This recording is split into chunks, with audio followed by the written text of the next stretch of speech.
नमस्कार दोस्तों, maths Y UP हमारे चैनल पर आपका स्वागत है। आज हम आपके लिए कक्षा 10 का चैप्टर बहुपद पॉलिनोमियल्स लेक्चर नंबर 4 लेकर आए हैं।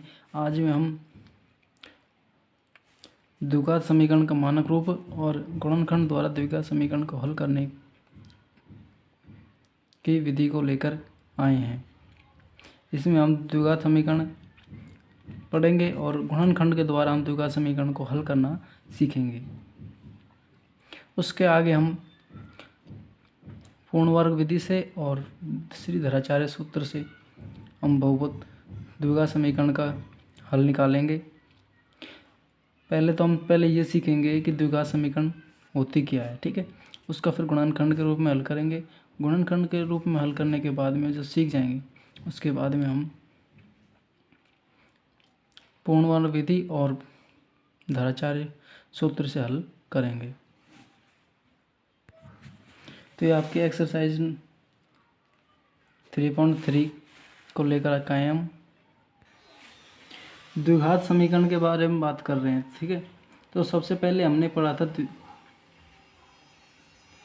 जब अध्याय की स्टार्ट की थी, चैप्टर की स्टार्ट की थी, तब हमने बहुपद पढ़े थे। बहुपद का जनरल फॉर्म पढ़ा था कि बहुपद को f(x, g(x, h(x) से लिखते हैं और वो इस प्रकार से होता है en x की पावर n x के रूप में है तो x, y के रूप में तो y, ठीक है। an-k1 x की power n-1 plus an-2 x की पावर n-2। इसी प्रकार से यहाँ पे x की घातें घटती जाती हैं और लास्ट में अचर पद बच जाता है। ये हमने बहुपद पढ़ा था, ठीक है। जहाँ पे an-1 an-2 an ये a0 a0 को हम a0 बोलते हैं, ठीक। ये सारे क्या हैं, कांस्टेंट थे। हमने पढ़ा था तब बहुपद, जब बहुपद और कौन से n घात का बहुपद पढ़ा था, ठीक है। उच्चतम घात जो होती है उसको हम बहुपद की घात बोलते हैं। यदि इस बहुपद को हम 0 के बराबर रख दें,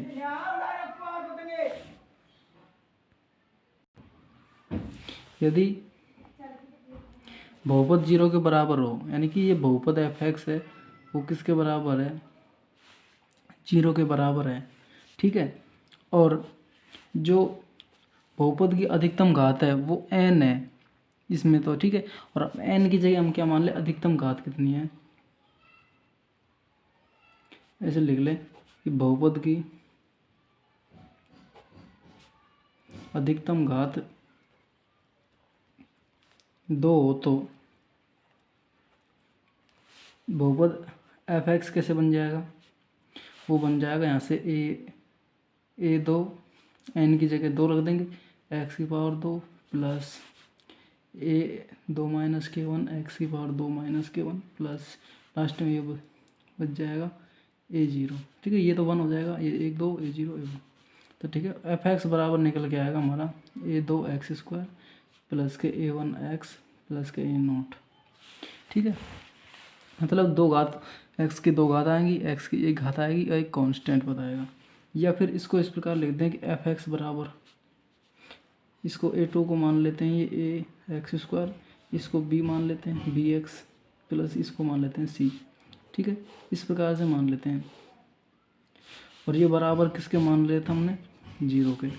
यानी कि ये निष्कर्ष निकल के आया कि ax² प्लस के bx प्लस के c बराबर 0। क्या निष्कर्ष निकल के आया, ax² प्लस के bx प्लस के c बराबर 0।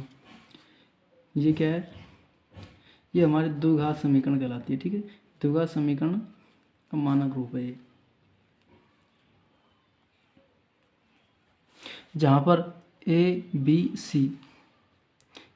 सी क्या है, अचर पद है, कांस्टेंट है, अचर है, ठीक है, कोई संख्यात्मक वैल्यू है। और x की अधिकतम घात कितनी है, 2, इसलिए इसको हम बोलते हैं द्विघात। और जब यदि इस बहुपद के बराबर में 0 लिखा हुआ हो तो बहुपद समीकरण के रूप में बदल जाता है, तो इसको हम बोलते हैं द्विघात समीकरण। ये तो हमारा बहुपद का क्या होता है, द्विघात समीकरण का मानक रूप होता है। अब इस द्विघात समीकरण ax² प्लस के बी एक्स प्लस सी बराबर 0 को हल करेंगे। ठीक है, हल करेंगे तो हमारे पास में सबसे पहले हम करते हैं गुणनखंड विधि से, दूसरे हम करते हैं पूर्ण वर्ग विधि से, पूर्ण वर्ग विधि, तीसरा हम करते हैं मैथमेटिशियन हुए थे श्रीधराचार्य, उन्होंने एक सूत्र दिया था उन सूत्र से। ठीक है, तो इस जो एक्सरसाइज है 3.3 उसमें हम गुणनखंड विधि का अध्ययन करेंगे। उसके बाद जो एक्सरसाइज 3.4 है उसमें हम इन दोनों का अध्ययन करेंगे। तो हम समझते हैं कि गुणनखंड विधि के द्वारा हम द्विघात समीकरण को किस प्रकार हल करते हैं। तो एक क्वेश्चन लेते हैं, उसके माध्यम से समझते हैं। तो आपको हम सबसे पहले बता देना चाहेंगे कि इस एक्सरसाइज में 2 प्रकार के क्वेश्चन हैं। ठीक है, 2 प्रकार के क्वेश्चन हैं, वो कौन कौन से हैं। तो आपको एक बड़ा सा इक्वेशन दे देगा, समीकरण दे देगा, दोनों तरफ मान दे देगा कुछ भी, यहाँ पर समीकरण दे देगा, इधर भी समीकरण दे देगा, कोई 3 घात की कोई 2 घात की, ऐसे उसको हल करके बताना है कि वो द्विघात समीकरण है या नहीं है। यदि वह इस समीकरण का पालन कर जाती है, इस रूप का a x square plus b x plus c बराबर 0, ध्यान रखना यहाँ पर ए बराबर कभी भी 0 नहीं होता है। बी और सी भले ही कभी 0 हो जाएं, पर ए हमेशा 0 कभी 0 नहीं होता है। ये इसकी खास बात है। यदि ए 0 हो जाता है तो ये एक्स स्क्वायर यहाँ से ख़त्म हो जाता है, क्योंकि 0 को मल्टीप्लाई करेंगे एक्स स्क्वायर में तो 0 खत्म हो जाएगा, बी एक्स बचेगा। अब देखो बी एक्स बचेगा तो एक्स की उच्चतम घात कितनी, यहाँ पे 1 है, तो ये द्विघात बहुपद नहीं होती, क्या बोल जाती है, रैखिक समीकरण बन जाती है। तो यहाँ से सिर्फ एक्स का एक मान प्राप्त होता है, और द्विघात समीकरण होती है तो अधिकतम मान 2 है, तो यहाँ से इसके कितने मान प्राप्त होते हैं, 2 मान प्राप्त होते हैं, यानी 2 हल प्राप्त होते हैं। तो हम पहले इस प्रकार के देखते हैं कि द्विघात समीकरण है या नहीं है। द्विघात समीकरण है तो उसको हल या मूल ज्ञात करेंगे। तो 2 क्वेश्चन लिए हमने, पहले का दूसरे प्रश्नावली 3.2 के, ठीक है, सॉरी 3.3 के, पहले का पहला पहले का दूसरा। तो इसमें से हमको दिखाना है कि ये द्विघात समीकरण है या नहीं है, कारण सहित। ठीक है, तो देखो समीकरण को क्या करेंगे, हम इस फॉर्म में लेके आएंगे। तो इसको सबसे पहले क्या करेंगे, गुणन करेंगे। एक्स का इसमें गुणा किया था, एक्स का एक्स स्क्वायर हो गया, एक्स का 1 से किया था 1 हो गया, प्लस के ये 8। ठीक है, देखो इन दोनों को मल्टीप्लाई करेंगे तो ए प्लस बी इंटू ए माइनस बी का फॉर्म बन रहा है, ए एक्स प्लस 2 एक्स माइनस 2, तो एक्स का स्क्वायर माइनस 2 का स्क्वायर, 2 का स्क्वायर हो जाता है 4। देखो एक्स स्क्वायर से इधर एक्स स्क्वायर आने पर घट जाएगा, यानी कट जाएगा। ये तो एक्स बचे, ये प्लस के 8 बचे, और ये माइनस के 4 हैं, इधर आके प्लस के 4 हो जाएंगे। तो ये हो जाएगा एक्स प्लस के 12 इज इक्वल टू 0। तो या इसे इसको हम ऐसे लिख सकते हैं 0x स्क्वायर प्लस के 1x प्लस के 12 इज इक्वल टू 0। अब यहाँ पे हम अब देखो इसकी तुलना किसके करा दो, द्विघात समीकरण के जो मानक रूप है इससे करा दो। और यहाँ पे देखो तो तुलना करने पर, ठीक है, और तुलना करने पर क्या देगा हमने कि a बराबर 0 है। भाई ये 0 है ना, तो ये द्विघात समीकरण नहीं है, तो ये द्विघात है, अतः यह द्विघात समीकरण क्या कह देंगे, नहीं है। ठीक है, अब देखो ऐसे ही एक क्वेश्चन और है, वो क्या कह रहा है कि x प्लस 2 का होल क्यूब बराबर है एक्स क्यूब माइनस का 4। ये बताना है कि ये द्विघात समीकरण है या नहीं है। तो इसको हल करेंगे। देखो इसको हल करने के लिए क्या करेंगे, इसको हल करो और इसको, तो पहले इसको हल करो 2 संख्या के वर्ग को। देखो ऐसा होता है कि ए प्लस बी का होल क्यूब का फॉर्मूला होता है, वो होता है ए क्यूब प्लस का 3a square b plus 3b a b square plus का बी क्यूब, ये फॉर्मूला होता है। तो इससे यहाँ खोल दो, यहाँ पे भी लिखा सकते हैं कि ए प्लस बी इंटू ए माइनस का बी बराबर होता है ए स्क्वायर माइनस के बी स्क्वायर। ये क्या हो जाएगा, ये आ जाएगा ए का क्यूब, मतलब पहली संख्या का क्यूब हो जाएगा एक्स का क्यूब, दूसरी संख्या 3 इंटू ए पहली संख्या इंटू बी 3, ए का स्क्वायर पहली संख्या का स्क्वायर बी एक्स, बी कितना है यहाँ पे 2, ये 2 प्लस 3, ए कितना है एक्स, बी कितना है 2, तो 2 का स्क्वायर प्लस बी का क्यूब 2 का क्यूब बराबर है एक्स का क्यूब माइनस के 4। यहाँ देखेंगे तो देखो एक्स क्यूब से एक्स क्यूब कट जाएगा। देखो 2 तिया का 6x², 2 का वर्ग 4 और तिया 12, ये तो हो जाएगा 12 और ये एक्स प्लस के देखो 8, 2 का क्यूब 8 होता है और माइनस के 4 है, इधर आके हो जाएंगे प्लस के 4। ये बन जाएगा 6x² एज इट इज, ये 12x एज इट इज और 8 4 हो गए 12। अब देखो यहाँ पे ax² plus bx plus c के रूप का है, तो यह है अतः यह द्विघात समीकरण है या नहीं है? है, ये है और ये नहीं है।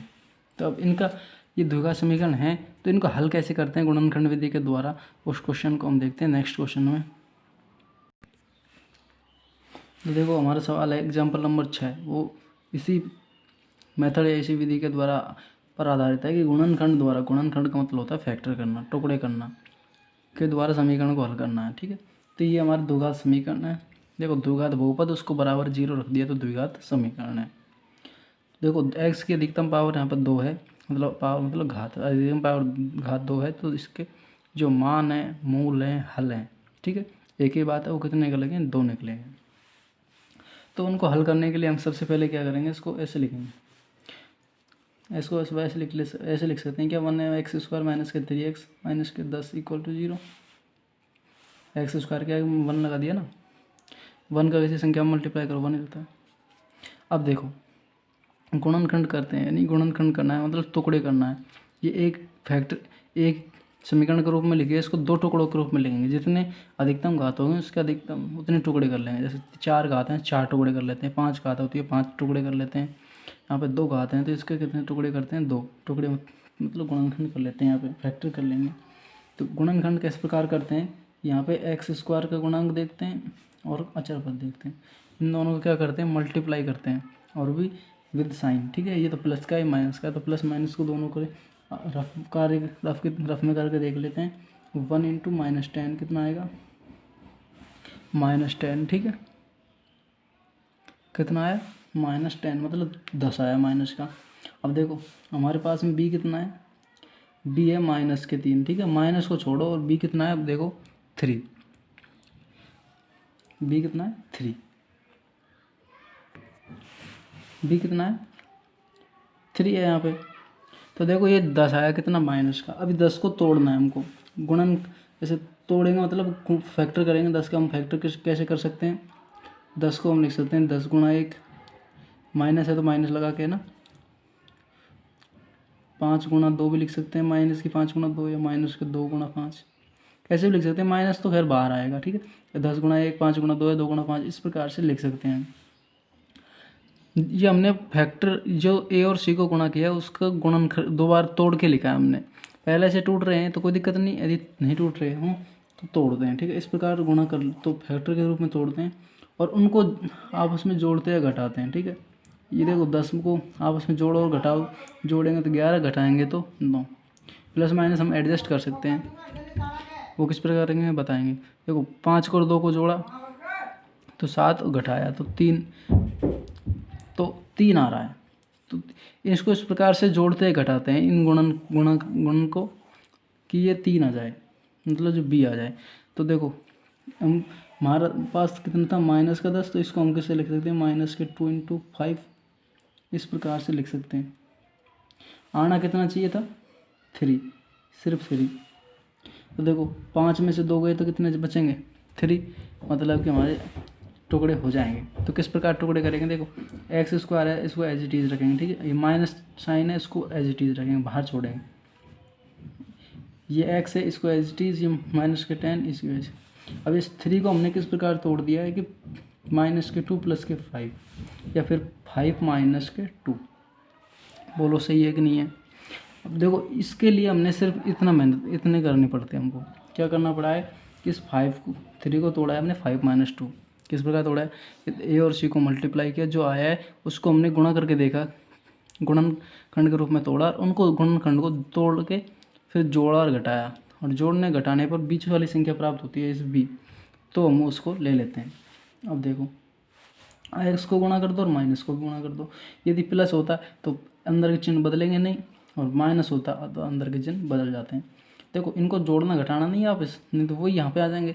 अब इनको अलग अलग लिखना है, तो एक्स स्क्वायर माइनस के हो जाएंगे 5 इंटू एक्स माइनस के 5x, और माइनस माइनस इंटू माइनस कितना जाएंगे प्लस के 2x माइनस के 10 बराबर 0। बोलो यहाँ तक आ रहा है समझ में? अब देखो इनको, देखो ये समीकरण है और ये एक ही बात है। जो हमारे समीकरण ये है वही हमारी ये है। कैसे है? क्योंकि देखो ये एक्स स्क्वायर पहले से था माइनस के 10, और ये देखो इन दोनों को ऐड करो तो माइनस के 3x आ रहा है। तो हमने कुछ नहीं किया, सिर्फ हमने फैक्टर करने के लिए हमने इसको इस प्रकार से लिखा है। अब इन दोनों को एक साथ करो, इन दोनों को एक साथ करो, मतलब कि क्या है, एक तो एक्स वालों को एक साथ कर लो, मतलब एक्स की अधिकतम घात, एक कम घात, एक घात और एक जीरो घात, मतलब इस प्रकार से एडजस्ट करते हैं। चाहे इसको और इसको ले लो, इसको और इसको ले लो, तब भी तो वही एक घात और जीरो घात बचेगी। अब इन दोनों में से हमको उभयनिष्ठ लेना होता है, इसमें से और इसमें से, इन दोनों से उभयनिष्ठ लो, इन दोनों में से उभयनिष्ठ लो। तो उभयनिष्ठ का मतलब होता है कॉमन, मतलब तो इसमें से कॉमन लेंगे तो कितना मिलेगा, इसमें देखो x है, इसमें भी x है, तो x कॉमन मिल जाएगा, तो यहाँ पे कितना बचेगा x का भाग लग जाएगा, यहाँ पे बचेगा माइनस के 5, क्योंकि भाग लग जाए। अब इन दोनों में से कॉमन लेंगे तो क्या बचेगा, 2 कॉमन आ रहा है वनिष्ठ, तो यहाँ पे देखो 2 का भाग लगेगा तो कितना बचेगा x, और इस माइनस 10 में भाग लगेगा 2 का, तो कितना बचेगा 5 बराबर 0। जब यहाँ पे हम उभयनिष्ठ लेते हैं, कॉमन लेते हैं, तो एक बात हमेशा ध्यान रखना कि जो कोष्टक में जो संख्या बनती है वो हमेशा क्या होती है, समान होती है। यहाँ पर दो समान संख्या बन रही हैं, देखो माइनस है तो यहाँ पर माइनस ही आएगा, संख्या भी समान ही होंगी, तब जाके हमारे जो हमने कॉमन लिया है और फैक्टर तोड़े हैं वो सही हैं, नहीं तो हमारी क्या है, गलत है। अब देखो ये एक संख्या बन गई पूरी, एक संख्या बन गई। अब इन दोनों में से देखो उभयनिष्ठ क्या मिल गया, x माइनस के 5 उभयनिष्ठ मिल गया, x माइनस के 5 उभयनिष्ठ ले लेंगे, तो यहाँ से बच जाएगा x और यहाँ से बच जाएगा प्लस के 2, और बराबर 0 चल ही रहा था। अब देखो हमने आपको शुरू में बताया था, अध्याय शुरू हुआ था तब एक्सरसाइज 3.1 की थी, तब दो गुणनखंडों का गुणन यदि 0 है तो दोनों गुणनखंड क्या होते हैं, 0 होते हैं। तो पहले गुणनखंड क्या, x माइनस के 5 इज इक्वल टू 0 है, पहला गुणनखंड 0 है तो x का मान तो क्या आ जाएगा 5 आ जाएगा।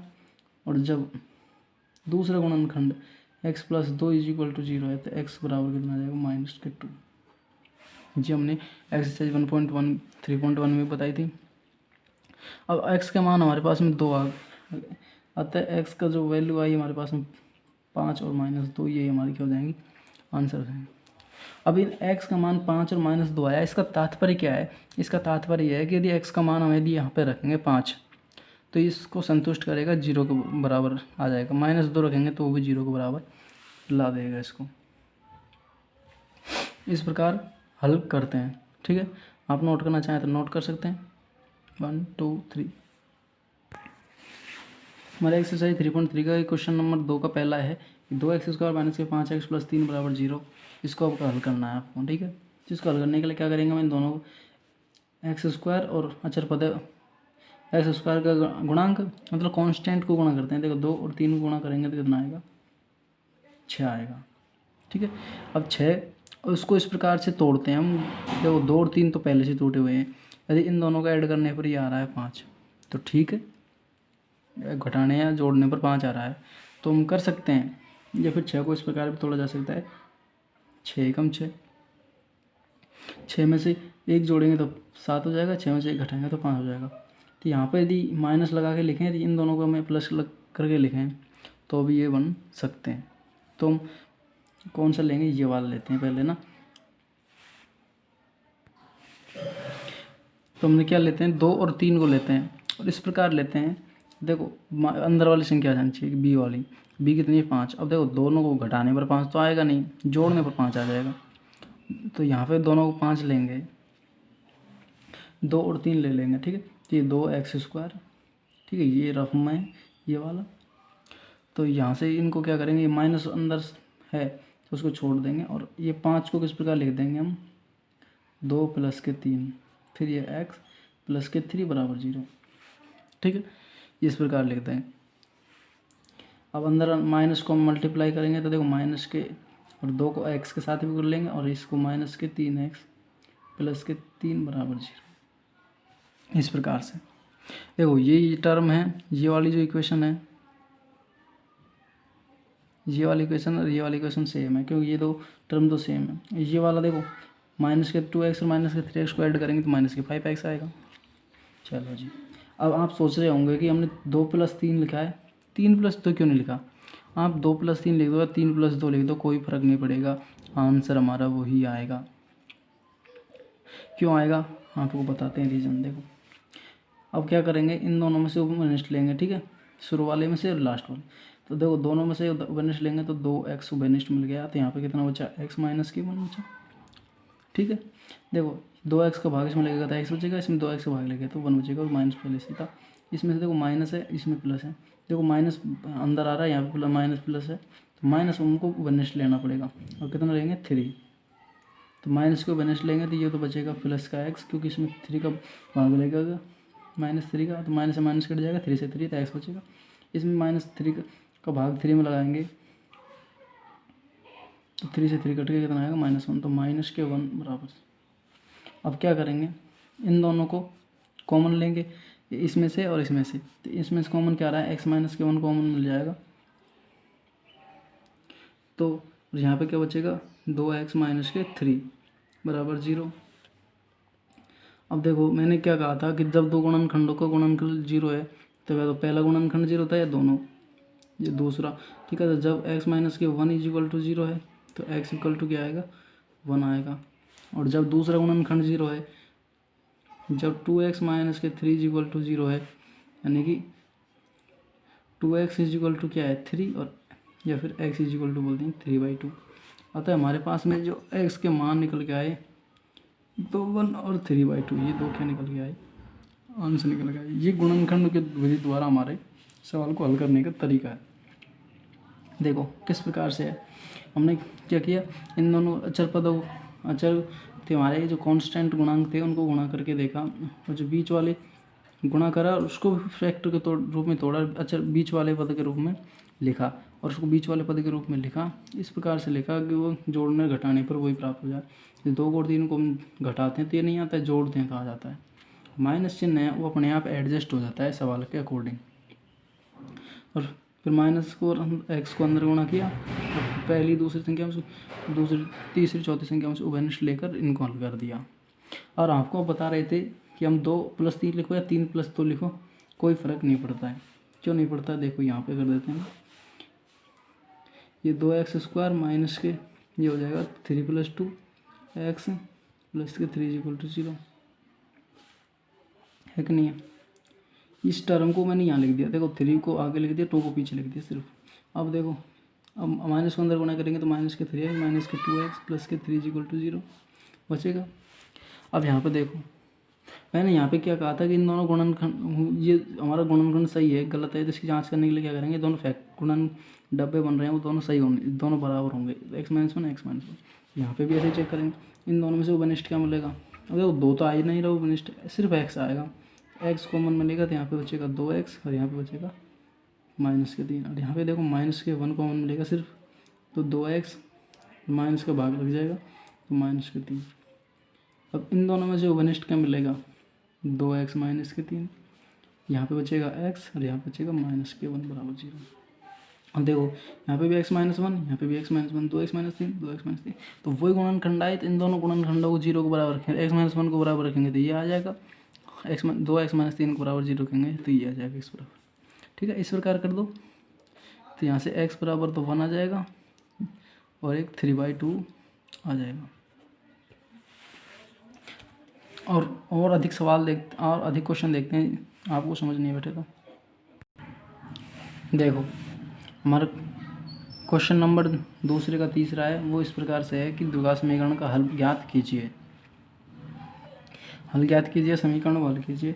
देखो हम क्या कहते थे, कांस्टेंट को गुणा कर, इन दोनों x का गुणांक और कांस्टेंट को गुणा करो, तो यहाँ पे हम अलग से गुणा करके दिखा देते हैं आपको। तो √3 को किससे मल्टीप्लाई करेंगे हम 7√3 से, तो कितना आएगा आप बताओ। √3 × √3 करेंगे तो आ जाएगा 3 और ये मल्टीप्लाई का 7, कितना आ जाएगा 21। अब 21 को इस प्रकार से तोड़ेंगे हम कि 10 आना चाहिए। अब देखो 21 को तोड़ो, देख तो 21 को हम तोड़ किस सकते हैं, 3 7 21, 7 या 3 7 7 21, 3 7 21, ये तो एक ही बात है। या फिर 21 × 21, 21 एकम 1। इन दोनों को ऐड करेंगे या घटाएंगे तो 10 तो आ ही नहीं रहा। इन दोनों को जोड़ दो 10 आ जाएगा, चाहे इन दोनों जोड़ दो। तो हम 3 और 7 लेते हैं, ठीक है। तो ये √3x² प्लस के 10 को किस प्रकार तोड़ेंगे हम, 3 प्लस के 7। अबे 7 + 3 लिख दो आप, इससे कोई फ़र्क नहीं पड़ता, आंसर वही आएंगे। ये x प्लस के 7 √3 = 0। तो देखो यहाँ से ये √3x², अब x को मल्टीप्लाई करेंगे तो 3x, और 7 को मल्टीप्लाई किया तो 7x प्लस के 7 √3 = 0।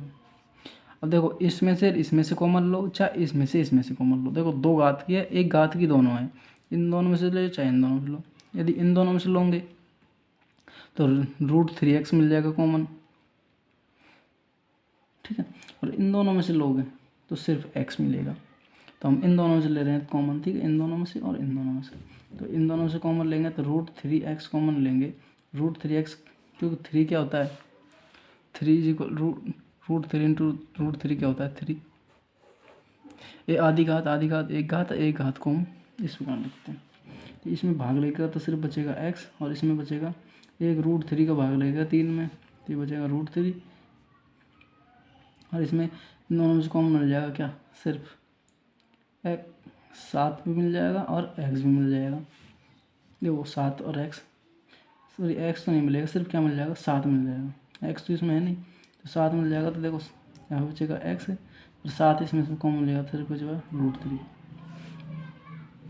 अब देखो इन दोनों में से कॉमन क्या मिल रहा है, x + √3, x + √3 दोनों सेम है। तो ये एक गुणनखंड कर रहे हैं, उन सही है या नहीं, उनकी पहचान भी है कि दोनों गुणनखंड सेम, यहाँ पे कोष्टक में संख्या आएंगी समान आएंगे। तो इन दोनों को कॉमन लेंगे तो इसमें से कॉमन लेंगे तो क्या आएगा, x + √3 कॉमन लेंगे।